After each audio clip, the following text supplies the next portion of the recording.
जैसा कि इस YouTube चैनल पे आप सभी मित्रों का फिर से अभिनंदन है। मित्रों, जैसा कि आपको हमने बताया था कि मैं एक करंट अफेयर सीरीज स्टार्ट कर रहा हूँ, तो उसी के अंतर्गत जो आज हमने जो स्टार्ट कर रहा हूँ वो है राष्ट्रीय घटनाक्रम। तो हमारा जो सबसे पहला जो टॉपिक होगा यह राष्ट्रीय घटनाक्रम को हम लोग पूरा कवर करेंगे। तत्पश्चात हम लोग फिर अंतर्राष्ट्रीय घटनाक्रम की ओर अग्रसर होंगे। तो सबसे पहले हम लोग राष्ट्रीय घटनाक्रम के अंतर्गत जितने भी टॉपिक हैं उनको कवर कर लेंगे।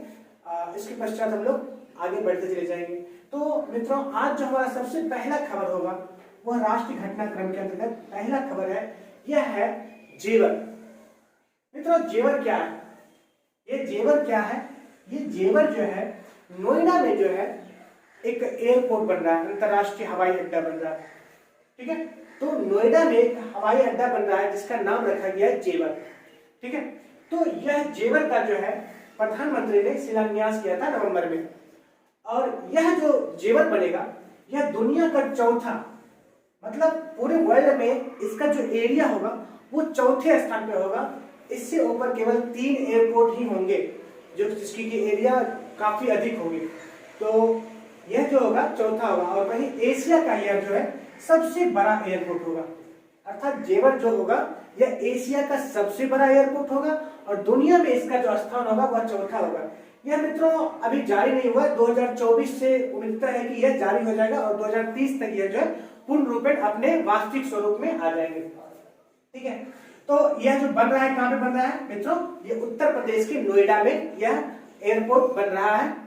ठीक है, यह जो बना रहा है यह एक स्विस कंपनी है। ठीक है, स्विस देश है, वही की कंपनी है। और यह कंपनी जो है इस एयरपोर्ट को पीपीपी अर्थात पीपीपी मॉडल पे जो है यह पूरा बन रहा है। ठीक है, पब्लिक प्राइवेट पार्टनरशिप मॉडल पर जो है यह एयरपोर्ट बन रहा है। और इसे बना रही है कौन company? Zurich international company. Zurich international company किस देश की है? यह स्विस की कंपनी है। ठीक है, स्विस कंपनी है और इसी के द्वारा यह बनाया जा रहा है। मित्रों, यह जो बन रहा है यह यूपी में बन रहा है। नोएडा कहां पे? यूपी में। और यूपी का यह जो बनेगा 5वां एयरपोर्ट बनेगा। तो हमारा जो पहला खबर था यह था हमारे घटनाक्रम के अंतर्गत, राष्ट्रीय घटनाक्रम के अंतर्गत पहला था जेवर। जेवर है क्या? तो मित्रों यह एक एयरपोर्ट है। ठीक है, यह एयरपोर्ट जो बन रहा है ये दुनिया का चौथा एयरपोर्ट होगा और एशिया का सबसे बड़ा एयरपोर्ट यह बनने जा रहा है। ठीक है, और इसे बना रही कौन? ज्यूरिक इंटरनेशनल कंपनी जो स्विस कंपनी है। और यह पीपीपी इस मॉडल पर यह बन रहा है। ठीक है, यह जो है यूपी का 5वां एयरपोर्ट बनेगा। मित्रों, इससे जो सबसे बड़ा जो एयरपोर्ट है अभी वर्तमान समय में, यह जो सबसे बड़ा एयरपोर्ट है यह कहां पे है? तो यह आपका सऊदी अरब में है वर्तमान समय में। ठीक है, और उस एयरपोर्ट का नाम क्या है? दामन के किंग फहद। दामन, ठीक है, दामन के किंग, दामन के किंग फहद। ठीक है, यह सऊदी में है। दुनिया का अभी जो सबसे बड़ा एयरपोर्ट है यह यहीं पे सऊदी में है, दामन के किंग फहद। ठीक है, और उसके पश्चात जो है अमेरिका में 2 एयरपोर्ट होंगे। उसके पश्चात जो अमेरिका में एयरपोर्ट है डेनवर एयरपोर्ट और डलास इंटरनेशनल एयरपोर्ट। ठीक है, क्या क्या नाम है? डेनवर, ठीक है, डेनवर और डलास, ये 2 अमेरिका में है। और हमारे यहाँ जो बन रहा है वो जेवर बन रहा है। ठीक है, तो ये हमारा पहला खबर था राष्ट्रीय घटनाक्रम के अंतर्गत। नेक्स्ट चलते हैं मित्रों हम लोग दूसरी खबर की ओर। दूसरा खबर है हमारा एसडीजी, सस्टेनेबल डेवलपमेंट गोल अर्थात सतत विकास लक्ष्य 2021-22। मित्रों, नीति आयोग के द्वारा जो है प्रत्येक वर्ष शहरों के लिए जो है यह सूचकांक जारी किया जाता है। ठीक है, शहर के लिए अलग किया जाता है और ग्रामीण क्षेत्रों के लिए अलग किया जाता है। तो हम सबसे पहले यहाँ पे देखेंगे शहर के लिए यह जो सतत विकास लक्ष्य निर्धारित किया जाता है नीति आयोग के द्वारा यह जारी किया जाता है। इसमें कुल जो संकेतक है, मतलब जिस पर यह निर्धारित किया जाता है, यह 77 संकेतक हैं जिसके आधार पर यह सस्टेनेबल डेवलपमेंट गोल निर्धारित किया जाता है। और इसमें टोटल जो शहर है भारत के वो 56 शहर इसमें शामिल है। 56 सिटीज जो है इसमें शामिल है सस्टेनेबल डेवलपमेंट गोल के अंतर्गत। इस बार जो जारी करता थे, मतलब सब बार जारी यही करते हैं नीति आयोग के द्वारा, यह जो है सतत विकास लक्ष्य निर्धारित किया जाता है शहरों के लिए। ठीक है, तो इसमें जो इस बार का जो सबसे श्रेष्ठ स्थान रहा शहरों में वह था शिमला। शिमला को इस बार पहला स्थान मिला है, कोयम्बटूर को दूसरा स्थान मिला है और चंडीगढ़ को तीसरा स्थान मिला है। ठीक है, तो लगभग ये 10 जगहों का नाम दिया जाता है जिसमें सर्वाधिक स्थान, सबसे जो ऊपर के स्थान आए हैं सस्टेनेबल डेवलपमेंट गोल 2021-22 के लिए, वह सबसे ऊपर स्थान है शिमला का, उसके बाद कोयम्बटूर का और तीसरा स्थान है चंडीगढ़ का। मित्रों वही देखते हैं कि इस बार जो जारी किया गया सस्टेनेबल डेवलपमेंट गोल, ठीक है, वह जारी किया गया है। इसमें सबसे जो निचला स्थान है वह फरीदाबाद, जो यूपी का एक शहर है फरीदाबाद, उसको मिला है। वहीं आप पश्चिम बंगाल की राजधानी कोलकाता, उससे कम स्थान है, मतलब जो सबसे निचले स्थान पर है इस गोल के अंतर्गत शहरों में वह फरीदाबाद शहर है, उसके बाद कोलकाता है।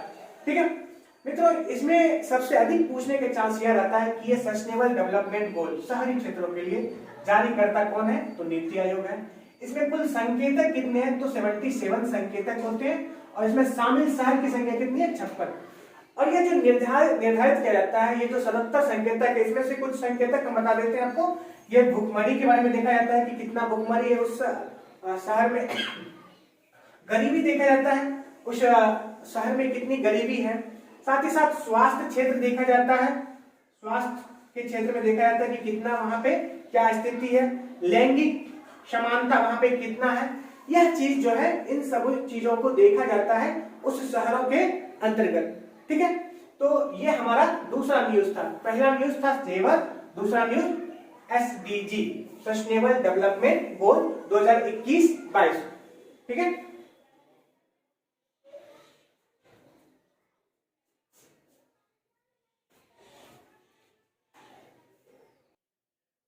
हमारा तीसरा न्यूज जो है मित्रों, यह है रानी गेंडेलियो आदिवासी संग्रहालय।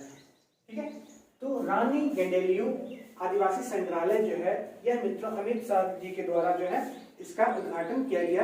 ठीक है, अर्थात अमित शाह द्वारा जो है इसका शिलान्यास किया गया, सॉरी, रानी गेंडेलियो आदिवासी संग्रहालय। तो रानी गेंडेलियो एक स्वतंत्रता संग्राम में नेतृत्वकर्ता महिला थी जिसने की स्वतंत्रता संग्राम में अहम भूमिका निभाई थी। इसे जो रानी का उपाधि दिया गया था, ये जवाहरलाल नेहरू के द्वारा इसे रानी की उपाधि भी दी गई थी। आप इसे हिस्ट्री के अंतर्गत पढ़ सकते हैं, जनजातीय आंदोलन और राष्ट्रीय आंदोलन के अंतर्गत भी रानी गेंडेलियो के योगदान के बारे में आप पढ़ सकते हैं। मित्रों इस रानी गेंडेलियो का जो जन्म हुआ था 26 जनवरी 1915 को जो है यह हुआ था, ये तामेंगलोंग जिला, तामेंगलोंग जिला, यह जो है तामेंगलोंग जिला आपका मणिपुर में है मित्रों। वहीं पे जो है यह संग्रहालय की आधारशिला रखी गई है। यह जो गांव है, इस रानी गेंडेलियो का गांव है तुआंग काओ, तुआंग काओ गांव है और यह जिला पड़ता है तामेंगलोंग जिला। ठीक है, तुआंग काओ गांव। ठीक है, रानी गेंडेलियो का जो गांव है उसका नाम है तुआंग काओ और वह जिला जो है तामेंगलोंग जिला है। यह कहाँ पे है, नॉर्थ ईस्ट में अर्थात मणिपुर में यह जगह है। यहीं पे जो है अमित शाह जी के द्वारा जो है हमारे जो गृह मंत्री उसके द्वारा एक आदिवासी संग्रहालय जो रानी गेंडेलियो के नाम से ही बन रहा है उसका शिलान्यास किया गया था। ठीक है, नेक्स्ट हमारा जो न्यूज है वह है पोचमपल्ली। मित्रों ये पोचमपल्ली बहुत ही उत्कृष्ट संस्थान है, इसका काफी ऐतिहासिक जुड़ाव रहा है इस संस्थान का। तो जब विनोबा भावे ने जो है भूदान आंदोलन चलाया था स्वतंत्रता के पश्चात, अर्थात लोगों से यह कहा जा रहा था कि आप अपनी भूमि को दान कीजिए, उसी के अंतर्गत जो पहला भूदान आंदोलन चला तो शुरुआत हुई थी, यह पोचमपल्ली से ही स्टार्ट हुई थी भूदान आंदोलन की शुरुआत। इसलिए इसको भूदान आंदोलन का जो है जगह के नाम से भी जाना जाता है, इसको भूदान पोचमपल्ली भी बोला जाता है, इस जगह को भूदान पोचमपल्ली के नाम से भी जाना जाता है। मित्रों न्यूज इसलिए यह न्यूज में है क्योंकि इस जगह को जो है क्या कहते हैं, united nation world trade organisation, अर्थात ये आपका सॉरी UNWTO अर्थात यह जो अभी जगह है अर्थात आपका संयुक्त राष्ट्र विश्व पर्यटन संगठन, संयुक्त राष्ट्र विश्व पर्यटन संगठन के द्वारा जो है पोचमपल्ली को सर्वश्रेष्ठ गांव के रूप में चुना गया है। ठीक है। सर्वश्रेष्ठ गांव में से एक गांव चुना गया है पोचमपल्ली को भी UNWTO के द्वारा, इसलिए यह न्यूज में है। इसके बारे में और हम लोग जान लेते हैं। यह जो पोचमपल्ली है यह तेलंगाना में, यह हैदराबाद से लगभग 50 किलोमीटर दूरी पर है।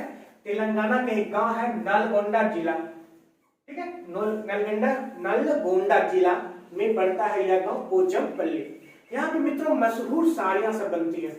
ये जो साड़ी बनती है रेशम की साड़ियां, मतलब कि काफी प्रसिद्ध है, और उसकी जो कला शैली है उसको नाम बोलते हैं इकट। ये जो रेशम की साड़ियां बनती है, अर्थात साड़ियों का जो डिजाइन किया जाता है, ठीक है, ये जो साड़ियों का डिजाइन किया जाता है, सॉरी रेशम, इसको रेशम शहर बोला जाता है, ठीक है। पोचमपल्ली को रेशम शहर के नाम से ही बोला जाता है, अर्थात सिल्क सिटी के नाम से भी जाना जाता है। यहाँ की साड़ियां जो होती है ना काफी मशहूर होती है, ठीक है। जो साड़ी की जो शैली बनती है उस शैली मतलब डिजाइन जो बोलते हैं साड़ी का, उस डिजाइन का नाम है इकट, ठीक है।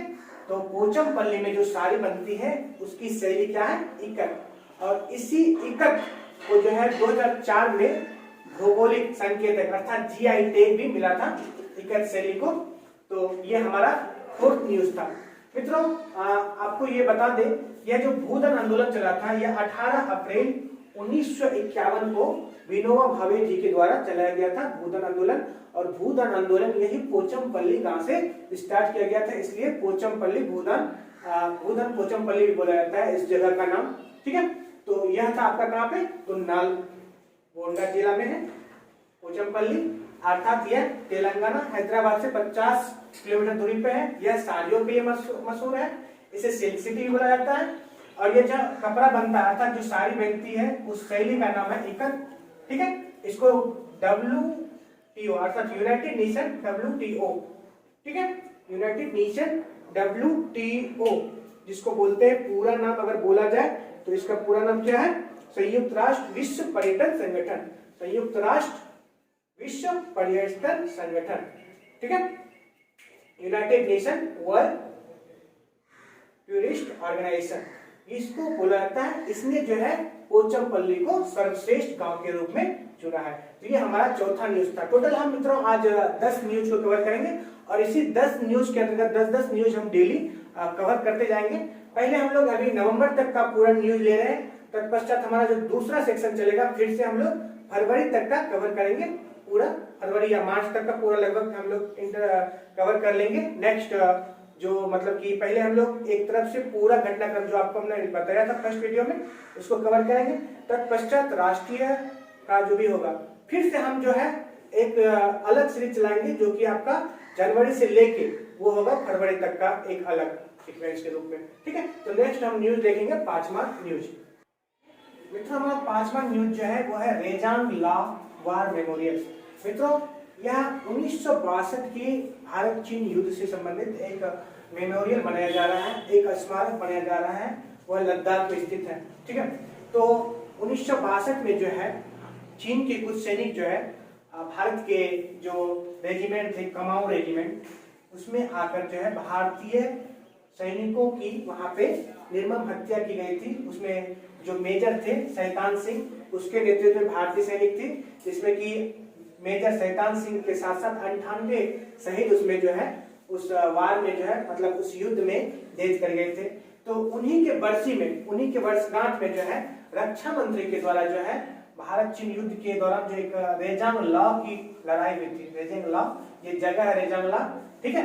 वहीं पे जो है लद्दाख का एक जगह है चुशुल, ठीक है, लद्दाख का एक जगह है कहाँ पे, चुशुल, वहां पे जो है 15,000 फीट, सॉरी ये 15,000 फीट ऊंची एक दर्रा है, मतलब चुशुल जगह है, वहां पे 15,000 फीट ऊंचाई पे ये स्थित है। वहीं पे जो है ये वार मेमोरियल बनाया जा रहा है, ठीक है।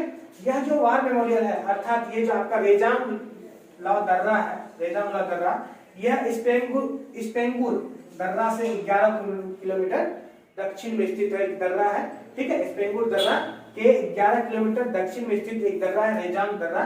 वहीं पे यह जो है रेजांग दर्रा वाला जो है एक मेमोरियल बनाया जा रहा है, वार मेमोरियल, किसके याद में, तो वह जो सैनिक डेथ किए थे भारत चीन युद्ध के दौरान, उसी के वर्षगांठ पर यह मेमोरियल निर्माण कार्य किया जा रहा है, ठीक है। है कहाँ पे? ये लद्दाख में, ध्यान रखिएगा मित्रों। और किस लिए ये बनाया जा रहा है? तो भारत चीन युद्ध के दौरान जो भी सैनिक डेथ किए थे उन्हीं के याद में यह मेमोरियल डेवलप किया जा रहा है। नेक्स्ट हम लोग देखते हैं मित्रों कि हमारा जो नेक्स्ट न्यूज है वह है हमारा सीबीआई और ईडी, मतलब यह जांच एजेंसी है, केंद्रीय जांच एजेंसी और प्रवर्तन निदेशालय। ठीक है, केंद्रीय जांच एजेंसी और प्रवर्तन निदेशालय, इन दोनों का कार्यकाल पहले 2 वर्ष का था। अब भारत सरकार के द्वारा जो है इसमें एक अध्यादेश लाया गया है, 2 अध्यादेश लाया गया है। एक केंद्रीय सतर्कता, ठीक है, केंद्रीय सतर्कता अधिनियम अध्यादेश 2021, ठीक है, यह लाया गया है सीबीआई के लिए। और दिल्ली विशेष पुलिस अधिनियम अध्यादेश, यह भी लाया गया है 2021 को। इन दोनों अध्यादेश के माध्यम से मित्रों यहाँ पर जो है सीबीआई और ईडी का जो है कार्यकाल अब 2 वर्ष से बढ़ाकर कर दिया गया है 5 वर्ष। ठीक है, तो अब जो है सीबीआई और ईडी का कार्यकाल 5 वर्ष का हो जाएगा। अभी जो वर्तमान में उसका कार्यकाल 2 वर्ष ही रहेगा, लेकिन जो आगे बनेंगे उसका कार्यकाल अब 5 वर्ष के लिए कर दिया गया है। तो यह हमारा था छठा खबर। ठीक है मित्रों, तो छठा खबर के पश्चात जो है हम लोग नेक्स्ट खबर जो स्टार्ट करेंगे वो हमारा होगा, नेक्स्ट खबर हमारा जो होगा वो होगा नोरो वायरस। ठीक है, नोरो वायरस के बाद दोस्तों हमारा 7वां न्यूज जो है वो है नोरो वायरस। एक नया वायरस न्यूज में आया हुआ था, ये है नोरो वायरस। यह केरल के वायनाड में, जहाँ से आप राहुल गांधी सांसद है, वहीं से यह एक वायरस का उद्भव हुआ है, इसका नाम है नोरो वायरस। यह केरल के वायनाड में पहला केस इसमें आया हुआ है। यह पशुओं से फैलने वाला रोग है। यह पशुओं के माध्यम से व्यक्तियों में फैलता है, मुख्य रूप से पशु जनित रोग है। यह पहले पशु में ही हुआ था। इसके फैलने का वजह जो है वह संक्रमित व्यक्ति से ही फैल सकता है, दूषित पानी से ही फैल सकता है, भोजन से ही फैल सकता है, यह नोरो वायरस। ठीक है, तो नोरो वायरस यह एक वायरस जनित रोग है, नाम में ही वायरस छिपा हुआ। पहला केस ये आया था वायनाड की केरल में। ठीक है, यह फैलता है व्यक्तियों से व्यक्तियों में फैलता है, दूषित पानी पीने से फैलता है और भोजन से फैलता है। इसमें मित्रों होता क्या है कि नोरो वायरस होने से क्या होता है कि पेट या आंत की परत में जो होता है वो सूजन होने लगता है और पेट दर्द होने लगता है और उल्टियां मतलब वोमिटिंग वगैरह होनी शुरू हो जाती है इस वायरस के संक्रमित होने से व्यक्तियों में। ठीक है, नेक्स्ट हमारा न्यूज जो है वो 8वां राष्ट्रीय घटनाक्रम के अंतर्गत जो हमारा 8वां न्यूज है वो है मित्रों बिरसा मुंडा के लिए। मित्रों आप जानते हैं जनजातीय आंदोलन में बिरसा मुंडा का बहुत ही बड़ा योगदान है। आप लोग मित्रों यहाँ पे बिरसा मुंडा से संबंधित जो इतिहास का घटनाक्रम रहा था जनजातीय विद्रोह अर्थात मुंडा विद्रोह को आप लोग अच्छे से पढ़ लीजिएगा, क्योंकि यहाँ से क्वेश्चन आपको जनरेट हो सकता है। तो हम इसमें केवल आपको करंट न्यूज देख लेते हैं, बाकी आप लोग इतिहास से संबंधित सारी घटनाक्रम को पढ़ लीजिएगा। तो बिरसा मुंडा की जयंती पर जो है प्रधानमंत्री ने घोषणा किया कि अब जो है बिरसा मुंडा की जो जयंती है अर्थात 15 नवंबर को अब जनजातीय गौरव दिवस के रूप में मनाया जाएगा। अर्थात अब बिरसा मुंडा की जयंती को जो है 15 नवंबर को अर्थात अब जनजातीय गौरव दिवस के रूप में मनाने की घोषणा की हुई है केंद्र सरकार ने। और यह जो मनाया जाएगा 15 नवंबर को मनाया जाएगा बिरसा मुंडा की जयंती के अवसर पर। ठीक है, तो बिरसा मुंडा का जो है इस बिरसा मुंडा की जयंती पर प्रधानमंत्री ने उद्घाटन किया रांची के सेंट्रल जेल में जो है। ठीक है, रांची सेंट्रल जेल में जहाँ पे उसकी हैजा से मृत्यु हो गई थी, वहीं पर जो है बिरसा मुंडा के लिए जो है भगवान बिरसा मुंडा के लिए उसकी लिए जो है स्मृति उद्यान और स्वतंत्रता सेनानी संग्रहालय भी बनाया गया है उसी के याद में। बिरसा मुंडा के याद में जो है रांची सेंट्रल जेल के अंतर्गत जो है स्मृति उद्यान और स्वतंत्रता सेनानी संग्रहालय भी बनाया गया है। उसी जेल के अंतर्गत जो है बिरसा मुंडा की जो प्रतिमा बनाई गई है वो 25 फीट ऊंची प्रतिमा का अनावरण किया गया है। और यहाँ पे जो है मित्रों उसके साथ साथ जो भी अन्य सेनानी थे उसके लिए जो है 9 फीट का अलग प्रतिमा का अनावरण किया गया था। तो इस तरह से मित्रों आज हमारा टोटल 8 न्यूज हमने यहाँ पे कवर किया।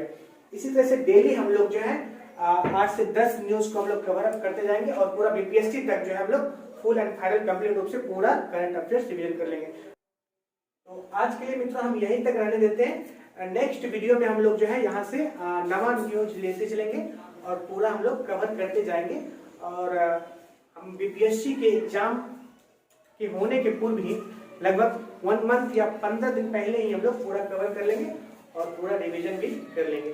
ठीक है, तो आज इतना ही रखते हैं। धन्यवाद।